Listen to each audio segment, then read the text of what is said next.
To the career point, మీరు in జనరల్గా right from the day one మీరు start అయిన దగ్గర నుంచి మీరు కామెడీ హీరో అని నేను అన్ను కానీ, బికాజ్ మీరు ఒక స్టైలిష్గా ఎంటర్ అయ్యారు, అవన్నీ నాకు గుర్తున్నాయి. బట్ కామెడీ ఫిల్మ్స్, ఎంటర్టైన్మెంట్ ఫిల్మ్స్లో మీరు ఎక్కువ చేశారు. మీరు ఆ రోజు నుంచి కనుక తీసుకుంటే మీకు కాంపిటీషన్ అని మీరు ఎవరిని అనుకున్నారండి? లేదు, రాజేంద్ర ప్రసాద్ నేనే కాంపిటీటర్స్, ఇంకెవరు లేదు మాకు. చంద్రమోహన్ గారు మాకు అన్నయ్యలాగా, ఇక ఆయన అసలు ఫస్ట్ ఫౌండేషన్ హీరో. అంటే అప్పటికే మీరు హీరో లైన్ టైంకి ఆయన ఎన్ని రాజేంద్ర ప్రసాద్ చేశాడు, మేము కలిసి చేసాం. బట్ అప్పటికే ఆయన నెక్స్ట్ వెళ్ళిపోతున్నాడు కదా. My competitor was Rajendra Prasad, definitely he is one great actor, మంచి కామెడియన్. మీ ఇద్దరు మీరు నిష్పక్షపాతంగా అన్బయాస్డ్గా మాట్లాడాలంటే మీ ఇద్దరిలో ఎవరు బెటర్ యాక్టర్ సార్? అది ఎవరిని అడిగితే ఇప్పుడు ఎలా ఉంటుందంటే, ఇప్పుడు నన్ను ఫిట్టింగ్ పెడతారు మీరు రాగేదిరా మెల్లిగా.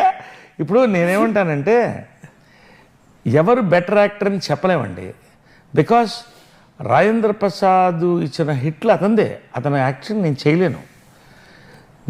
నేను చేసిన సినిమాలు అతను చేయలేడు, ఎవరికి వాళ్ళదే. ఎందుకంటే మీరు గంగా బెటరా కావేరీ బెటరా అంటే రెండు కలిసి అనుసంధానం. కామెడీ బ్రహ్మాండం హిట్స్ మీరు ఇచ్చారు, తను బ్రహ్మాండం హిట్స్ ఆయన కూడా ఇచ్చాడు.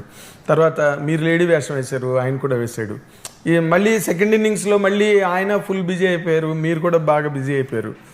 అసలు అందుకని నేను అడిగాను అనమాట, ఇంత లాంగ్ ఇన్నింగ్స్ మీకు ఆయనకి ఇద్దరికి ఉన్నాయి, అందుకని అడిగాను అనమాట. ఎవరు మీకు నరేష్ ఇష్టమా రాజేంద్ర ప్రసాద్ ఇష్టమా సార్? నాకు నరేషే ఇష్టం ఖచ్చితంగా. మరి ఎట్లా రాజేంద్ర ప్రసాద్ ఇష్టం అంటారు? రాజేంద్ర ప్రసాద్ అంటే ఇష్టమే నాకు. నేను ఇష్టపడాలి కదా. ఇప్పుడు రాజేంద్ర ప్రసాద్లో ఒకటి ఏంటంటే హీ ఫోకస్డ్ ఆన్ హ్యూమర్. ఇంకా హ్యూమర్లో రాజేంద్ర ప్రసాద్ చేసినటువంటి నంబర్ ఆఫ్ ఫిల్మ్స్ ఎవరు చేయలేదండి, చేయలేరు కూడా. అతను ఒక జీవనదిలాగా అలా వెడుతూ ఉన్నాడు ఆయన. నేను మధ్యలో రాజకీయాలకు వెళ్ళాను, చిత్రం లాంటి సూపర్ హిట్స్ ఇచ్చాను, పోలీస్ బ్యారెల్ లాంటి మంచి హిట్స్ ఇచ్చాను. మళ్ళీ వెనక్కి వచ్చిన తర్వాత if you observe also comedy సినిమాలు నేను తక్కువ చేశాను. డిఫరెంట్ క్యారెక్టర్స్ చేసుకుంటూ వచ్చాను. దృశ్యం, గుంటూరు టాకీస్లో లీడ్ రోల్ చేశాను, ఆల్ ఫాదర్ రోల్ చేశాను, రంగస్థలంలో. ఇప్పుడు మళ్ళీ మీరు ఇలా చేస్తున్నారు కదా, అవతల ఆయన శ్రేయోభిలాష్ అని, ఆ నలుగురు అని, తోలుబొమ్మలాటని, మళ్ళీ తను కూడా, మీరిద్దరు ఎక్కడ తగ్గట్లేదు అసలు. మా విషయంలో కూడా మేము రాసేటప్పుడు నరేష్ రాజేంద్ర ప్రసాద్ అంటే ఇట్ ఈస్ ఎ రిడిల్. అంటే చాలా మోస్ట్ వెల్కమింగ్ ప్రాస్పెక్ట్ అండి ఇండస్ట్రీకి. ఎందుకంటే you are also an actor of such potential and ఈ ఆల్సో మీరు ఉండడం సినిమాలకి చాలా హెల్ప్. నేను ఆ రోజు కూడా అన్ని మంచి శకునములే దానిలో అదే అన్నాను, ఒకరుంటేనే పండగ, ఇద్దరున్నారు ఇందులోనని. కరెక్ట్, మంచిగా.